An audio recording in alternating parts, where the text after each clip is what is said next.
Hey everybody, I'm Cinatreats. I'm here with Silver. Hello. And this is the second installment of Star Wars Month. Attack of the Clones. Attack of the Clones.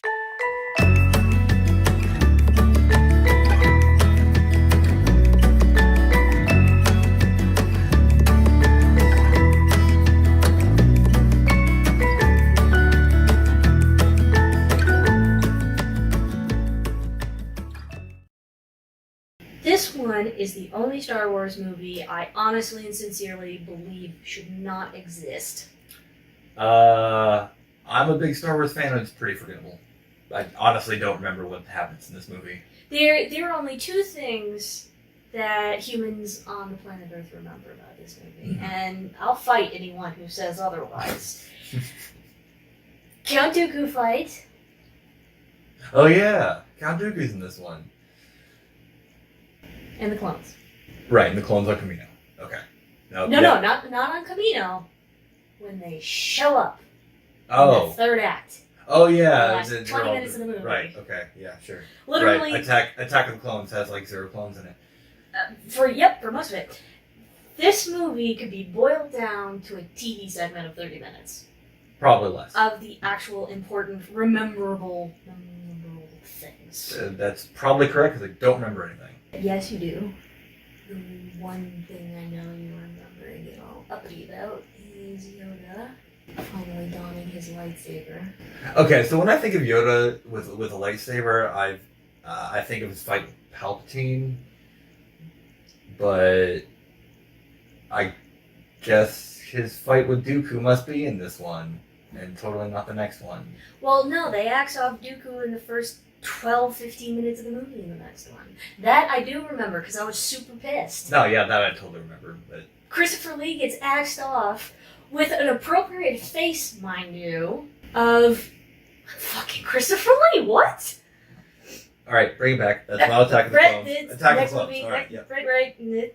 Sorry. Here, I guess we get like, what do we get? We get like an awkward teenage romance, which I mean, awkward for a reason, but awkward nonetheless. A mediocre chase scene. I guess Jango Fett counts. And Boba Fett! Boba Fett. Little baby Boba Fett. I'm holding my daddy's head. And, I don't remember. Okay. Let's go watch it, I guess. Yeah. I mean, yes! Alright, we'll see you back later. It's rated PG for depictions of tobacco.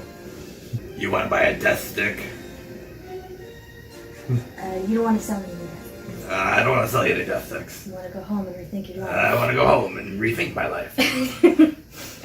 All the death and woe that happens and and that tobacco. Well, I mean, it's fantasy violence. Oh, okay. Well, I didn't see the fantasy violence. It's fantasy violence and depictions of tobacco. I never noticed that before. I wonder if A New Hope is still rated PG. Because they cut off someone's arm.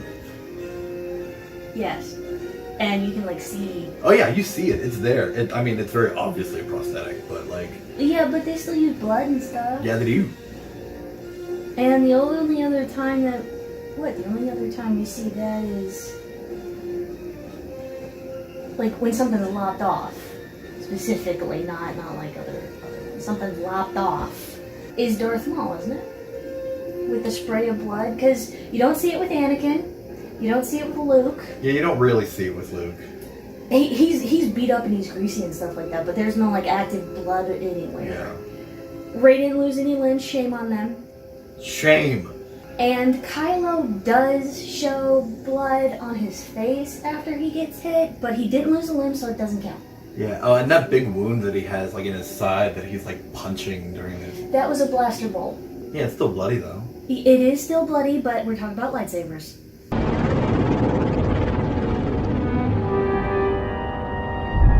So while the idea of a planet city is really cool, how does that even work? What do you mean? Like gravity-wise. It's And still around. such. It's still a planet. There's just pavement on top of that actual planet, and there's no nature anywhere. I'm sure there is. I mean, there obviously must be, probably, but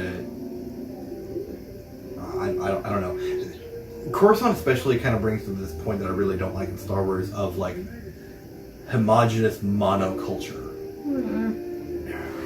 Like we never really see anything on Tatooine that's not scavengers or farmers. Like we don't see anything on Coruscant that's not city. We don't see anything on. Well, they said that it's one big city, Yeah, right. so but it like, can have like parks. yeah, like let's see a little bit of green. Let's see something that's not just kind of a bland gray building. But like the Twi'lek are all like raunchy sex slaves. The Yeah, and everyone can shove that in a not sexual place. it's kind of the Star it's the Star Trek idea, right? Where like every planet is just one culture, and I don't like that. Planets are really big. Like there are a huge variety of people on Earth. What about that huge variety of people on other planets? I know you don't have the time to like show all of that, and I'm sure like the comics especially probably do a really great job of like kind of showcasing other environments, or maybe they don't. Maybe they kind of stick with this Star Warsian idea of just like planetary monoculture. I don't know. I'd like to see other things. We will discuss this matter later. I'm suspicious. Because I'm Samuel Jackson. I mean, it's really by their own conceit and hubris and arrogance that they never saw any of this crap coming. I will say he is the only one that was like actively suspicious. He is the only one that actually went, I'm going to try and arrest him. That's his downfall. But Yes. he did not resort to just killing him in the face. And considering his own struggles with the dark side, he could have easily done that. What, Mace Windu? Mhm. Probably. Annie? My goodness, you've grown. So have you. Grown more beautiful, I mean. Well, for a senator, I mean. Cough, cough. And then she fucks that little boy she knew on Tatooine. Yup. I always wonder, like, how much of that is her and how much of that is, like, him with the Force. I'm not sure. I don't know. Like, it's only supposed to work on the weak-minded, but it's not like they're very consistent with that, are they? We will do exactly as the Council has instructed. And you will learn your place, young one. I mean, we know he has plans to do all that crap. Oh yeah. Just Anakin never really learned Patience. subtlety and patience. Patience first, subtlety never. We're coming off of one, and that's all we see. We're presenting the movie. We're just looking at the movies. Yeah. And coming off of that, he just saw his mentor die, and all Qui-Gon did was go against the Council. Yeah. That's all he did. Be mindful of your thoughts, Anakin. They betray you. You've made a commitment to the Jedi Order, a commitment not easily broken. Yes, it is. No, it's not. Well, That is what they're talking about right there. Yes, it is. Now, there's an argument on to what that level of like what that means. No attachments, no all of that. And Avatar: The Last Airbender does a really good job of showing that love isn't necessarily the thing you need to worry about.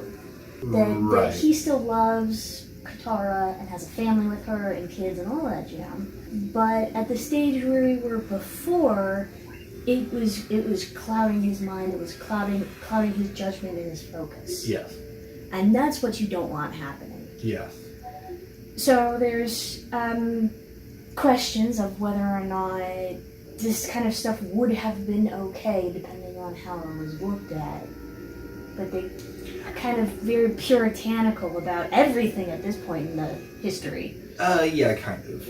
And I mean, pretty much every Jedi that I know of goes against the code in some way or another. Sometimes multiple times in Obi-Wan's case.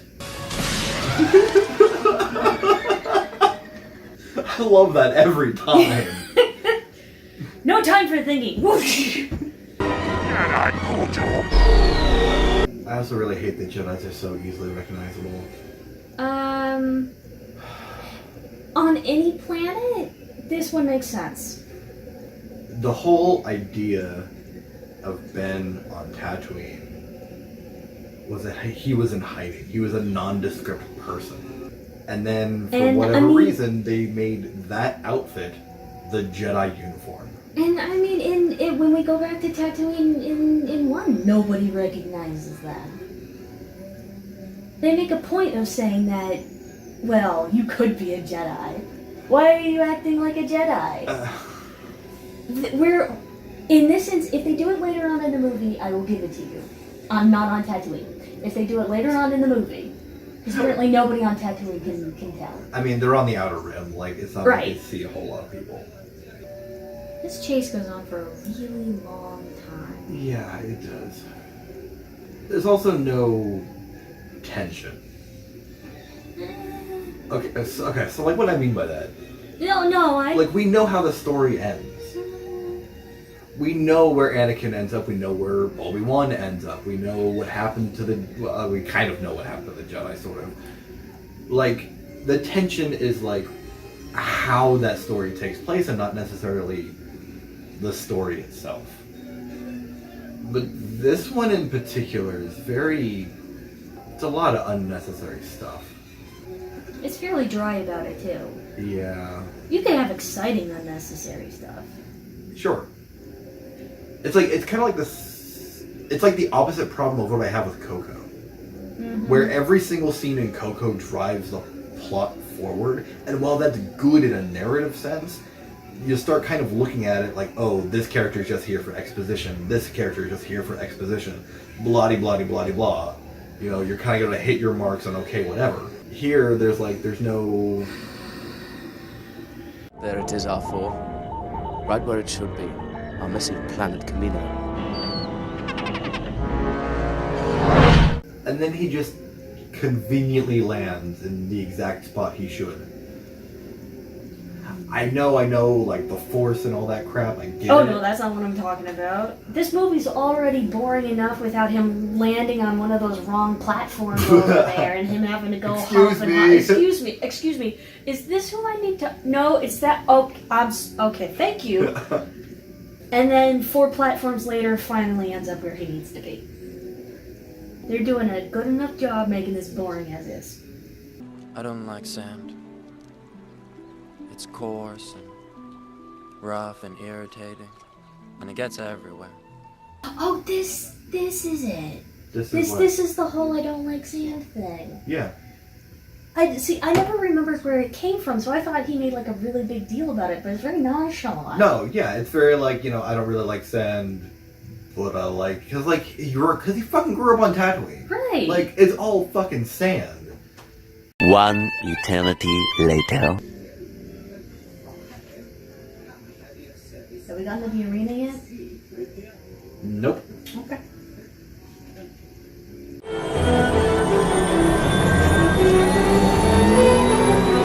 If memory serves me correctly, this is the only time we hear this outside of episode 1. Because it's not in 3. I don't think so. And they don't use any sound bites in the sequels, which they should have. I mean, I probably would have been more offended by that, actually. I wouldn't. The least you can do is just add more. Because there is no offending. He does all 3 of them. You're just bleeding John Williams together. My point, the sequel trilogy already panders so much to the original trilogy. Yeah, so how about some pandering Beat for the prequels?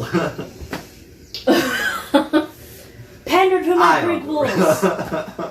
I don't know, man.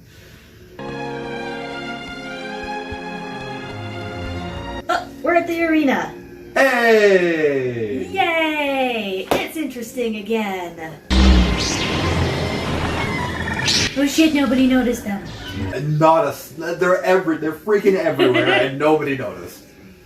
I love how Mace says, I'll take what Jedi we have left. And there's like 15 of them. And they're all like high council members. It's not like the people that were in the library that left over. No, it's all... It's like the council members and like some other really big hotshots. Oh yeah, just what we've got around. We've got it trampled by a CG animal. I mean, that's the leading cause of death for Mandalorians. In all fairness, really? That's it? Yeah, that's it. He didn't pull out anything else. He didn't do any other cool moves. I know that they've got to go on with the battle and whatnot, but that's kind of lame for a Mandalorian. I don't even know if Jango is a Mando or not. Like, officially? Yeah. All I know is he's a bounty hunter, and that's about it. Right. Like, they never reference him as a Mandalorian? I'm sorry, I was watching the kid. Yeah. I'm in a movie!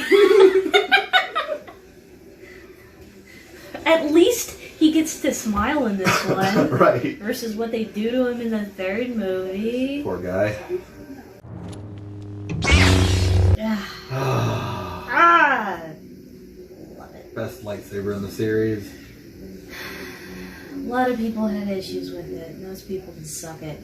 Master Kenobi, you disappoint me. Yoda holds you in such high esteem. I have a problem with that. Qui-Gon was so pivotal in Episode 1 that taunting him with that seems like it would be better. I mean, probably. He has that personal connection, so that makes more sense.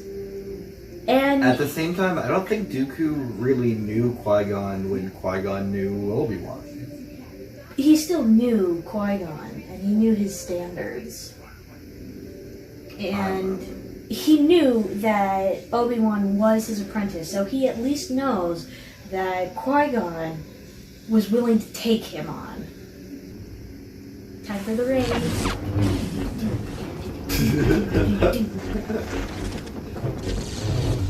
Kind of looks awkward. I know!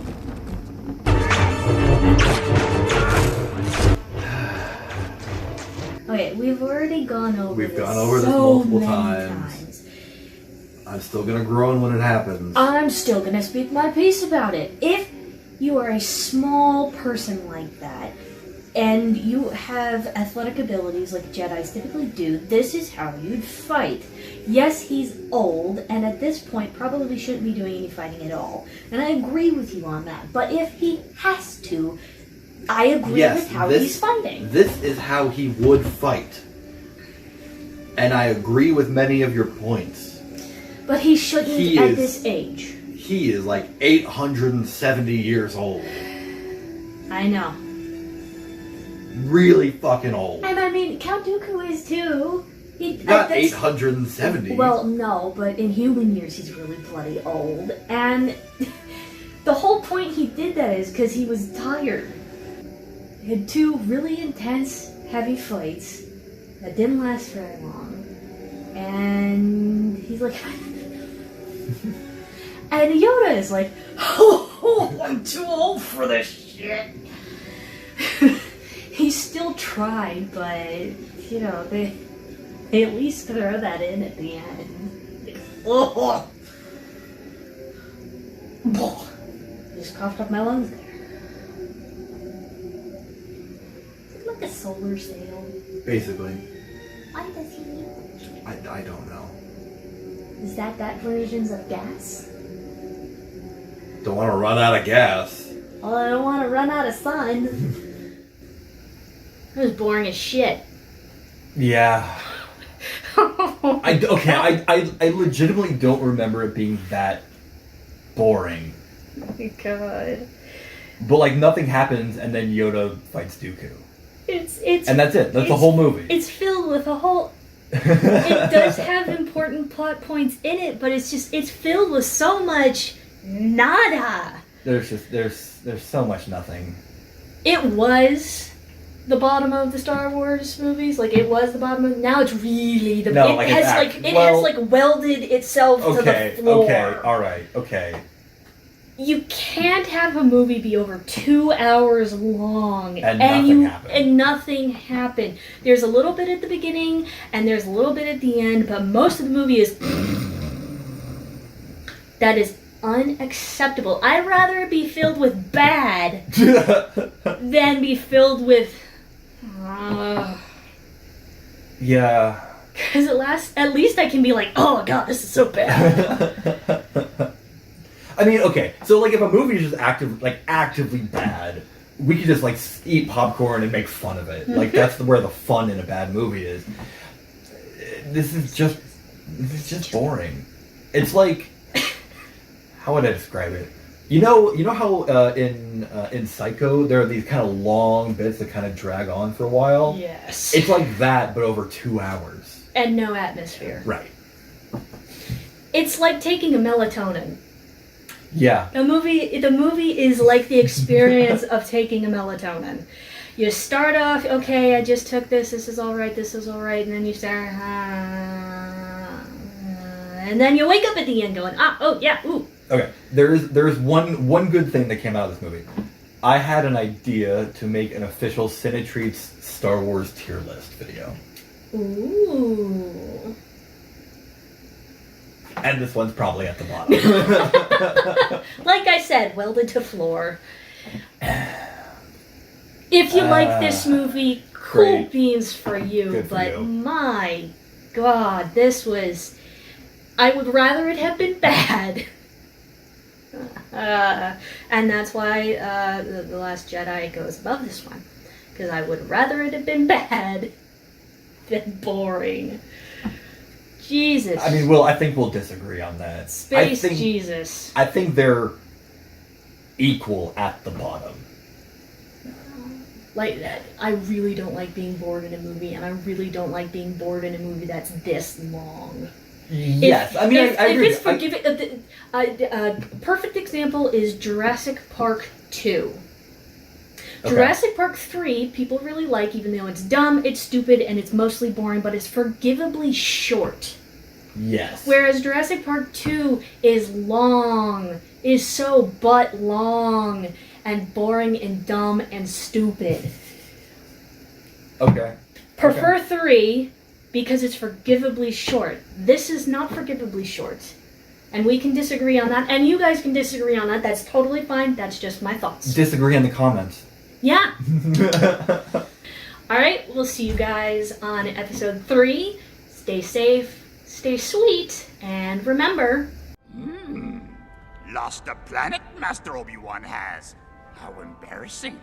How embarrassing.